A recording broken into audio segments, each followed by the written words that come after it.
ગત બુધવારે મોડી રાતે અડાજણના કાપડ દલાલને ચપ્પુની અણી અપહરણ કરી 32,000 USD ટ્રાન્સફર કરાવી લેવાતા 4 આરોપીઓ સામે રાંદેર પોલીસ સ્ટેશનમાં ગુનો નોંધાયો છે। 4 આરોપીઓએ કાપડ દલાલને કોઝવે રોડ પરથી અપહરણ કરી લીંબાદ ખાતે છોડી મૂક્યા હતા। પોલીસ સૂત્રો પાસેથી પ્રાપ્ત થતી વિગતો મુજબ અડાજણ પાટિયા ખાતે રહેતો મુસ્તકીમ ઝુનઝુનિયા કાપડ દલાલીની સાથે USDTમાં કોઈન ટ્રેડિંગનું પણ કામ કર્યું છે।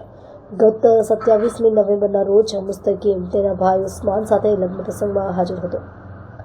તે સમયે તેના મિત્ર વસીમ સોલંકીએ એક પાર્ટીને USDT કોઈની જરૂર છે તેમ કહી કોઝવે પર બોલાવી જૈનબ હોસ્પિટલ પર બોલાવ્યા હતા, જ્યાં 3 જણા હાજર હતા। તે સમયે લાલ કલરની એક ગાડી આવીને ઊભી રહી હતી। તેમાંથી એક માણસે નીકળીને કારમાં બેસેલા મુસ્તકીમના ગળા પર છરો મૂકી દીધો હતો અને પોતાની સાથે કારમાં આવવા દબાણ કર્યું હતું।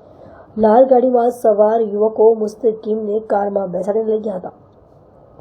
તે દરમિયાન મુસ્તકીમ પાસેથી 32,000 USDT કોઈન તેમના વોલેટમાં ટ્રાન્સફર કરી લીધા હતા। સાથે જ મુસ્તકીમ પાસેથી રોકડા 10,000 રૂપિયા લૂંટીને લીંબાદ ઝોન ઓફિસ પાસે મૂકી દીધો હતો। તે સમયે ઢીક મુક્કીનો માર મરાતા મુસ્તકીમને હોસ્પિટલમાં દાખલ કરાયો હતો। રાંદેર પોલીસે બળજબરીપૂર્વક ગાડીમાં બેસાડનાર કૈલાશ, અશોક, હાર્દિક અને બંટી નામના યુવક સામે રાંદેર પોલીસ સ્ટેશનમાં ફરિયાદ નોંધાવી છે। પોલીસે આ મામલે ગુનો નોંધી આરોપીઓની ધરપકડ કરી વધુ કાર્યવાહી હાથ ધરી છે।